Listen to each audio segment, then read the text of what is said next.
It's described as the first localized mass testing program for the coronavirus here. Like many cities, Valenzuela is grappling with the pandemic. And with help from these health workers, they say they're taking matters into their own hands to set up their own testing system, separate from the national government. Their aim is to stop the disease from spreading. The first to get tested are some in this neighborhood, described here as persons under investigation who may have contracted the virus or been in contact with infected people. Frontline workers such as doctors and nurses are expected to get tested as well. So that's the significance. It's making it more focused, targeting the resources where it's needed the most.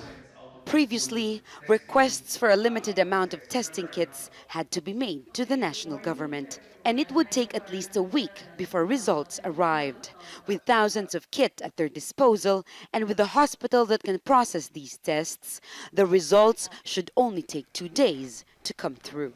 So now we have an affiliate private hospital. They are capable now to perform the testing as certified by the Department of Health, and it was inspected by RITM and the WHO. More than 60 million Filipinos have been forced to stay at home after President Rodrigo Duterte declared a national health emergency a few weeks ago.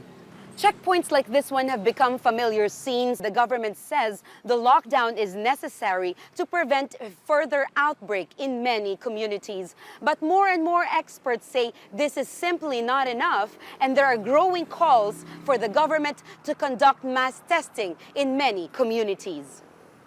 The health system in the country is clearly in crisis. Most hospitals are full, and the number of health workers dying from the virus continues to rise. So testing efforts like this one are seen as a major breakthrough, especially in poor communities, which usually don't have much choice but to stay at home and wait for help to arrive. There is hope for deliverance, they say, from their collective anguish. Jamela, Alindogan, Al Jazeera, Manila.